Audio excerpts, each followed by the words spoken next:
Pour bien démarrer ma journée, il me faut deux choses essentielles. La première, mon café. La deuxième, mon quotidien, La Tribune. Un journal 2 en 1 avec 2 unes, généraliste et sport. Toute la chronique, sport et faits divers avec une excellente qualité d'impression à seulement 100 francs. Alors, faites comme moi. Adoptez la Tribune Attitude. La Tribune, soyez les premiers informés. Mercredi sur Sen TV. Sen TV ci xolu Casamance fas yéene waxtaanee lenn dong mu di mbiru MFDC. te ma yaakaar ne Casamance la intérêt Casamance moo tax mu jóg man am naa sañ-sañ fekk la pour ñu waxtaan. parce que waxtaan bi mooy lan nan la ñuy fexee ba jàmm. léegi man loolu duma ko bay tey duma ko bay ëllëg. Quand on parlait de la pose des mines. waaw xam nga dañoo ne woon MFDC. ci établissement yi Sénégal. kii Casamance. Ziguinchor. dama leen laaj Ibrahima Gassama. quand on a pris des Baye Fall en train de poser des mines dans les établissements. am na deal buy am. mais li nga xam ne bu jeté non du ma ne ma j'assume am na deal bi ma jeté ma combattant. deal day am du président mooy joxe. moom y a pas du ñoom ñoo koy joxe. aujourd'hui il est donneur d'indépendance. je n'attends rien de lui. Mercredi sur Sen TV.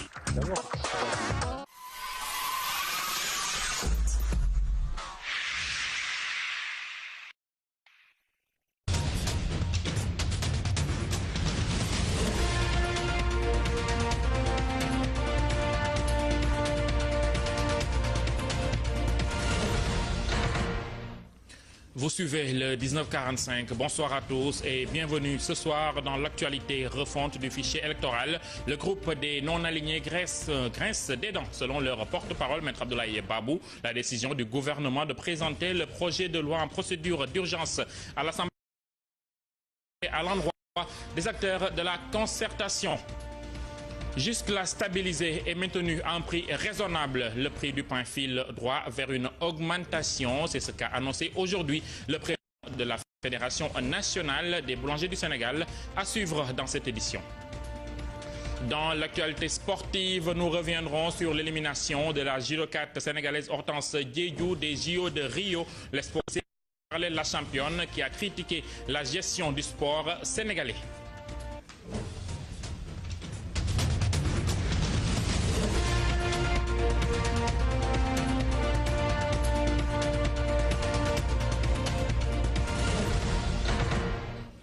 Merci de nous choisir pour vous informer. Les acteurs politiques divisés sur la décision du gouvernement de présenter en procédure d'urgence le projet de loi portant refonte du fichier électoral. Le camp des non-alignés fustige la méthode utilisée par le gouvernement. Son porte-parole, Maître Abdoulaye Babou, parle de forcing. Il s'est confié à nos reporters Abdoul Aziz Sow Dabbar et El Hadj Diène, suivant le compte-rendu. Passage en procédure d'urgence à l'Assemblée nationale du projet de loi portant refonte du fichier électoral. Maître Babou le qualifie de forcing. Selon lui, le gouvernement n'a aucun respect pour les acteurs de la concertation. Avec le fichier qui nous occupe, le gouvernement l'amène en procédure d'urgence, alors même qu'on n'a même pas encore le rapport général de l'administration, alors même que le président de la République devait normalement avoir copie de nos accords et de nos désaccords pour se prononcer. Le porte-parole des non-alignés recuse le principe de la confirmation et de la radiation automatique qu'a prôné le camp présidentiel. Le gouvernement veut que tous les Sénégalais qui veulent être électeurs retournent devant les commissions administratives de leur localité et être présents physiquement. C'est un aléa. Et ce qui est grave, le gouvernement dit dans son projet, celui qui n'est pas présent physiquement pour se faire inscrire sera radié. ce qui est contraire à la disposition de l'article L42 du Code électoral, soutient-il. La loi du gouvernement, on vous a dit, est-ce que vous pourrez contester? Vous...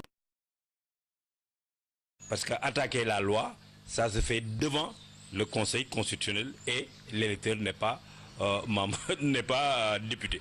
45 jours de concertation sans résultat selon Maître Babou, qui déclare qu'il ne va plus participer à cette revue du Code électoral.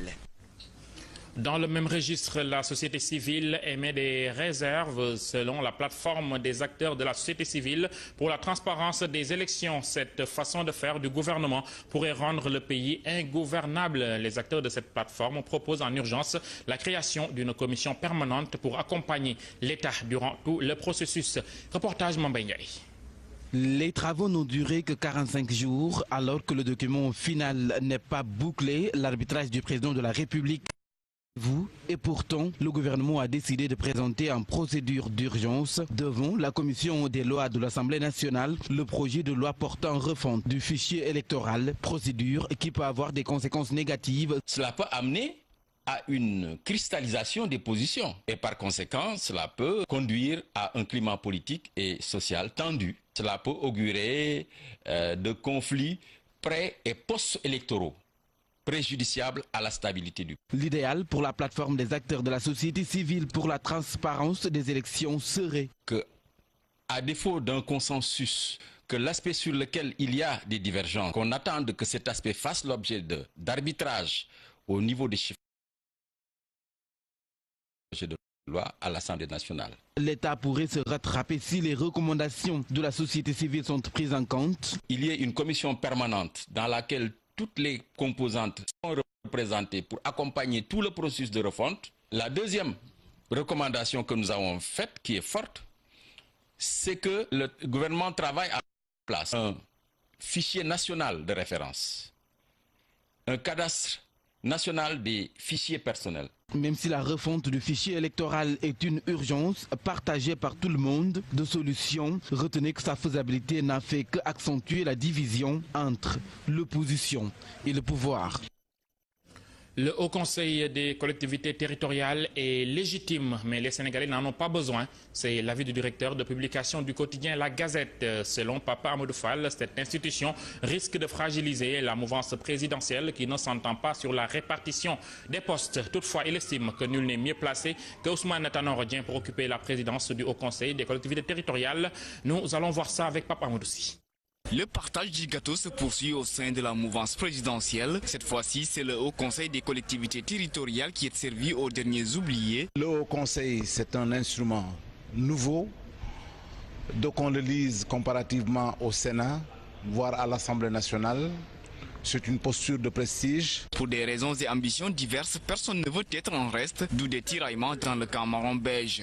Il va de soi que l'arbitrage de l'autorité devrait peut-être permettre de normer la démarche et que les uns et les autres puissent entrer dans les rangs ou rester dans les rangs. Une situation qui n'est pas sans danger pour la mobilisation de l'APR, même s'il y a d'autres rendez-vous en vue. Ce n'est pas parce qu'on ne vous a pas donné peut-être une part de votre attente que vous allez dire « je vais claquer la porte ». Les militants de l'APR, je ne pense pas qu'ils soient à cette posture-là aujourd'hui.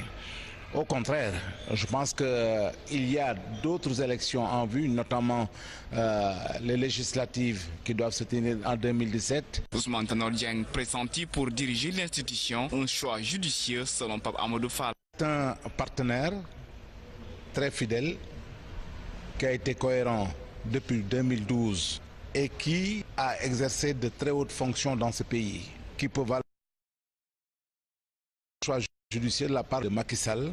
Maintenant, c'est à l'exercice que l'on verra qu'est-ce que l'homme va apporter. À une semaine de la clôture des listes pour l'élection, l'heure est aux tractations. En attendant la mise en place du HCCT, c'est toute la classe politique qui est divisée.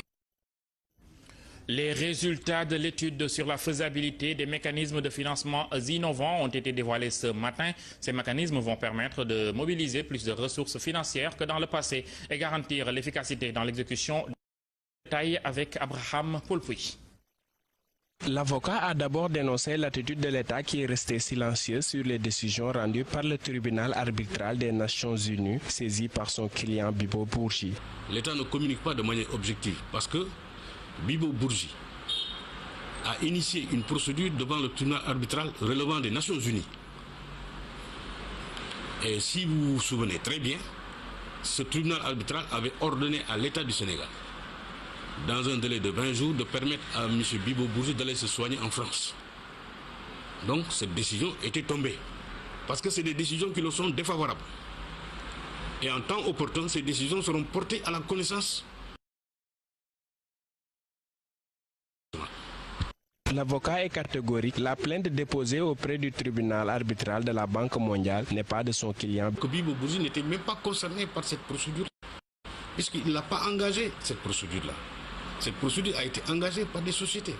Et donc, je ne peux pas vous dire d'où vient cette campagne de désinformation. En tout cas, les commanditaires de cette campagne de désinformation sont mus par d'autres intérêts.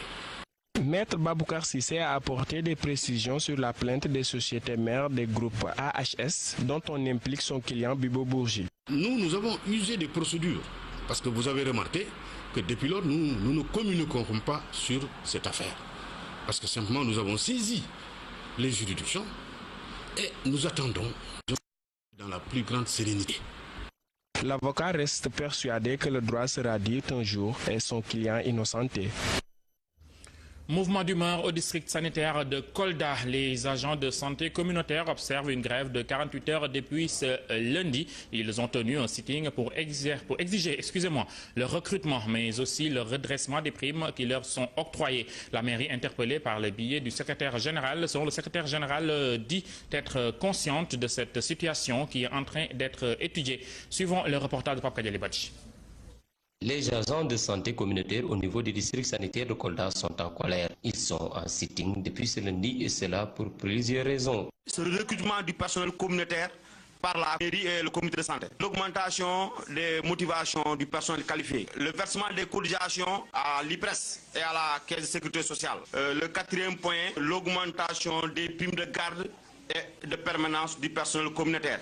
Aucun personnel qualifié n'a été recruté par la collectivité locale. C'est inacceptable. Interpellé, la mairie dégage en touche le secrétaire municipal de dire que ce sont des agents recrutés à leur insu, mais une oreille attentive leur est prêtée. On ne peut pas responsabiliser la collectivité locale pour le recrutement de ces agents-là. Je rappelle que pendant que ces gens-là étaient recrutés, la mairie n'a jamais été informée. C'est le comité de santé qui a recruté ces gens-là. Nous reconnaissons leurs compétences, ce qu'ils sont en train de faire pour les populations. Ne serait-ce que pour ça, j'ai dit, tous les acteurs doivent s'impliquer pour la résolution.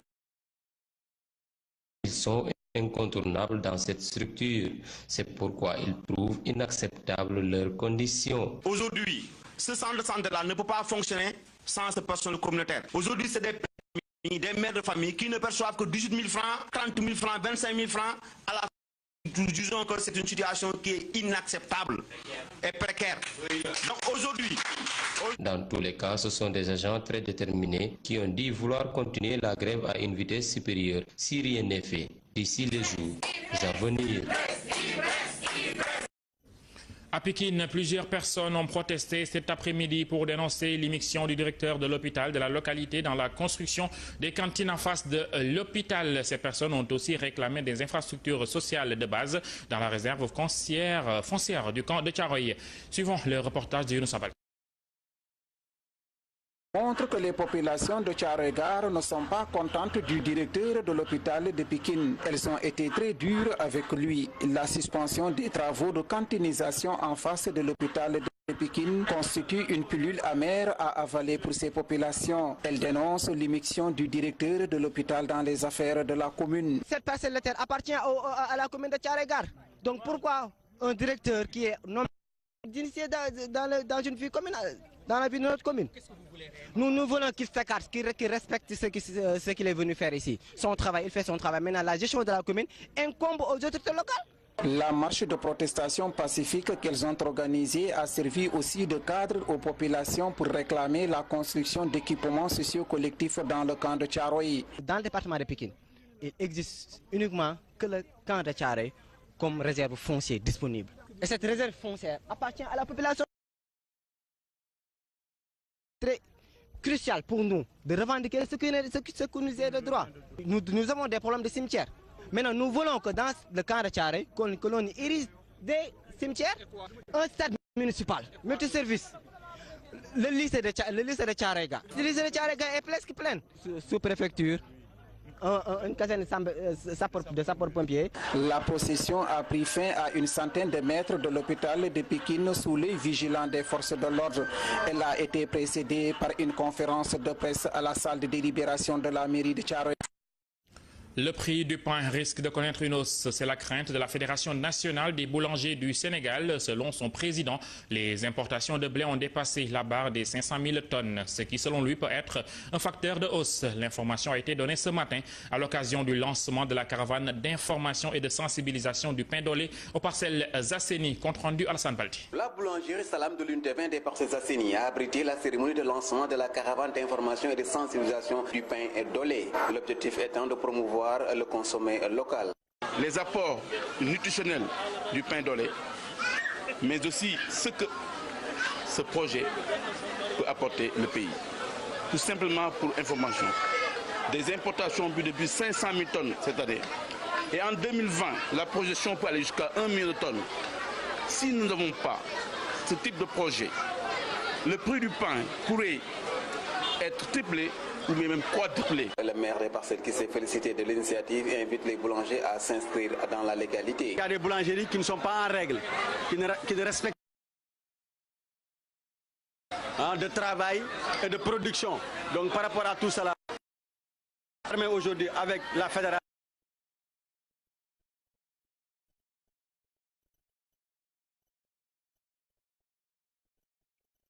Veuillez nous excuser de cette interruption indépendante de notre volonté. La forte chaleur qui caractérise cette période de grandes vacances n'épargne pas les jeunes de la capitale sénégalaise. Et comme s'ils se sont passés le mot, plusieurs d'entre eux prennent d'assaut les plages de Dakar. C'est le cas à la pointe des Almadies, un lieu qui offre fraîcheur et compagnie, mais aussi permet aux vendeurs de se faire des sous. C'est le reportage de Fatima Diop.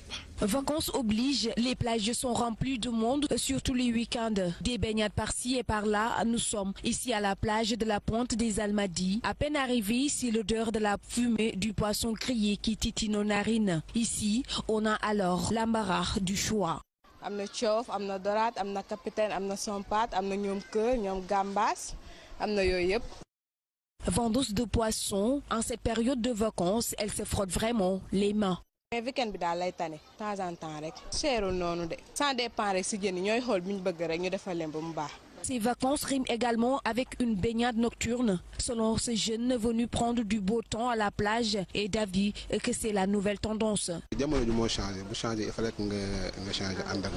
Les temps ont changé, c'est pourquoi on va à la plage la nuit et en plus il fait chaud chez nous, donc on prend de l'air.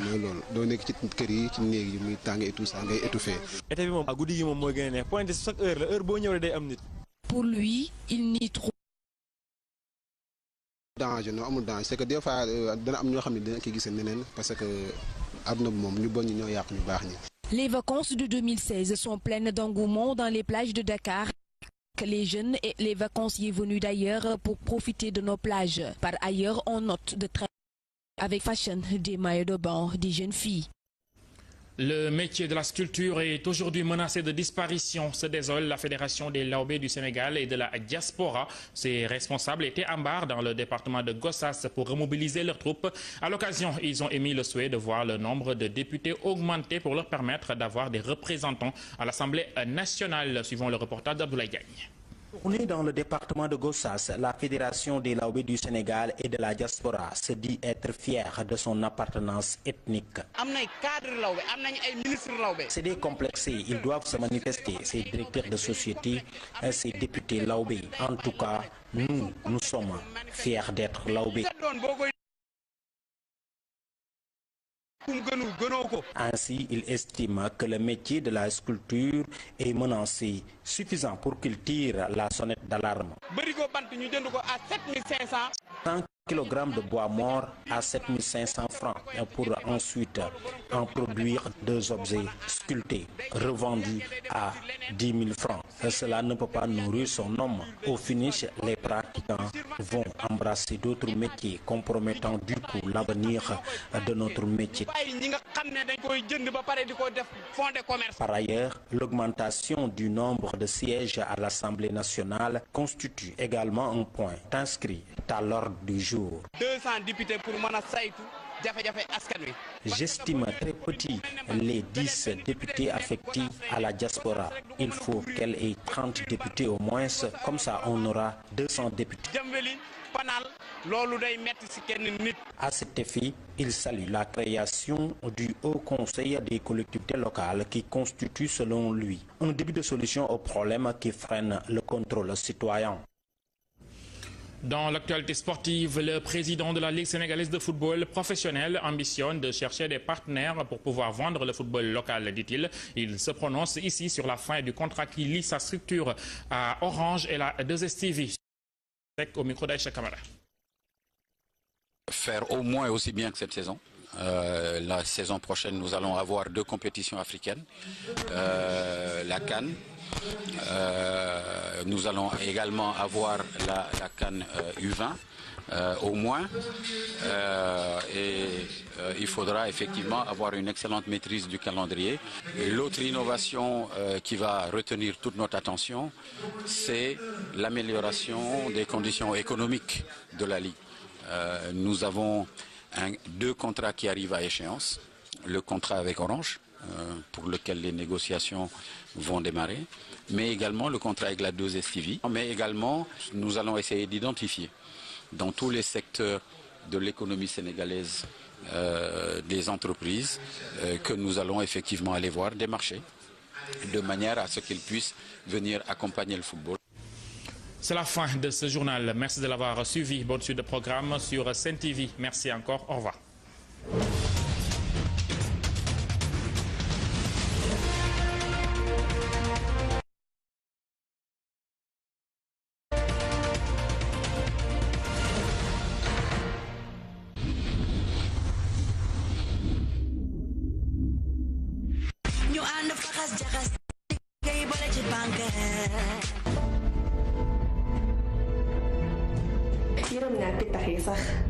Mais man, je suis un peu technique. Tu as préféré avorter à cause de ton père. Et tu savais très bien que man, j'étais prêt à assumer cet enfant. Leur porte-parole, Maître Abdoulaye Babou, la décision du gouvernement de présenter le projet de loi en procédure d'urgence à l'Assemblée à l'endroit des acteurs de la concertation. Jusque-là stabilisé et maintenu à un prix raisonnable, le prix du pain file droit vers une augmentation. C'est ce qu'a annoncé aujourd'hui le président de la Fédération nationale des boulangers du Sénégal, à suivre dans cette édition. Dans l'actualité sportive, nous reviendrons sur l'élimination de la judokate sénégalaise Hortense Diédhiou des JO de Rio. L'espoir parallèle la championne qui a critiqué la gestion du sport sénégalais.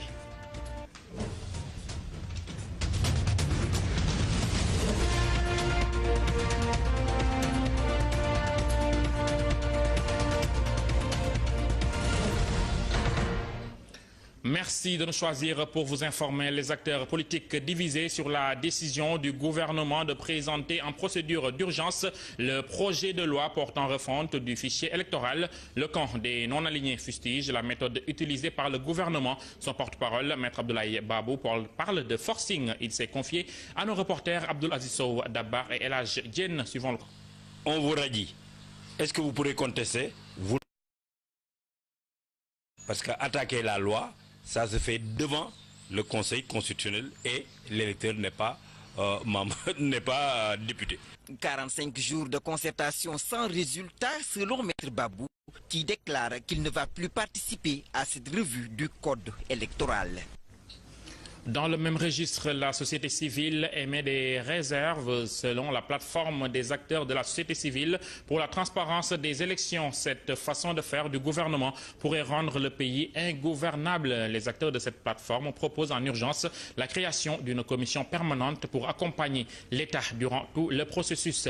Reportage Mambay Ndiaye. Les travaux n'ont duré que 45 jours alors que le document final n'est pas bouclé. L'arbitrage du président de la République.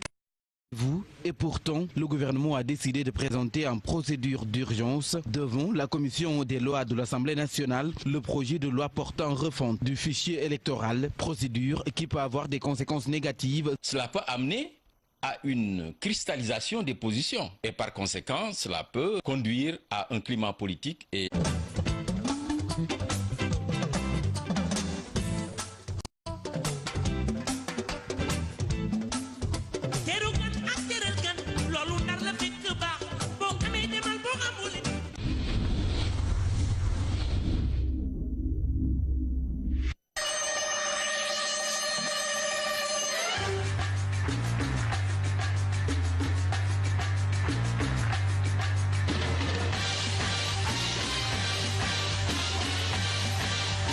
Pour bien démarrer ma journée, il me faut deux choses essentielles. La première, mon café. La deuxième, mon quotidien, La Tribune. Un journal 2 en 1 avec 2 unes, généraliste et sport. Toute la sport et faits divers avec une excellente qualité d'impression à seulement 100 francs. Alors, faites comme moi, adoptez la Tribune Attitude. La Tribune, soyez les premiers informés.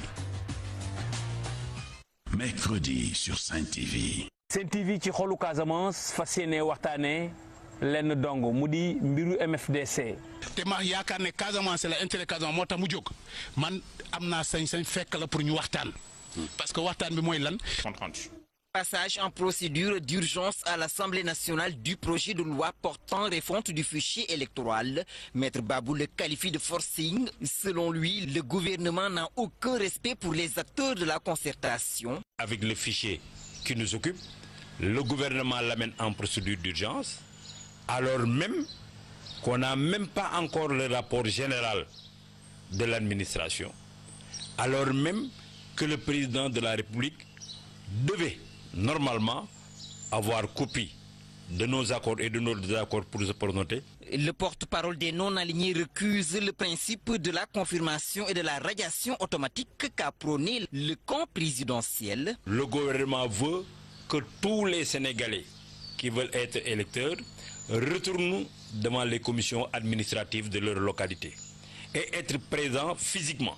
C'est un aléa. Et ce qui est grave, le gouvernement dit dans son projet, celui qui n'est pas présent physiquement pour se faire inscrire sera radié. Ce qui est contraire à la disposition de l'article L42 du Code électoral, soutient-il. La loi du gouvernement. Nan lañu fexé ba jam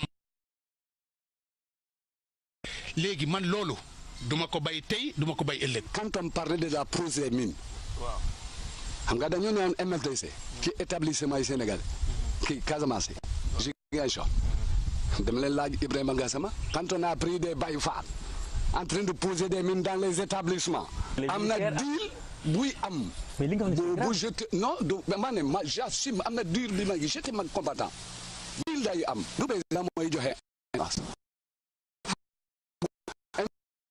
il y a pas du ñoom ñoo koy joxe. Aujourd'hui, il est de leur indépendance. Je n'attends rien de lui. Mercredi sur Sen TV.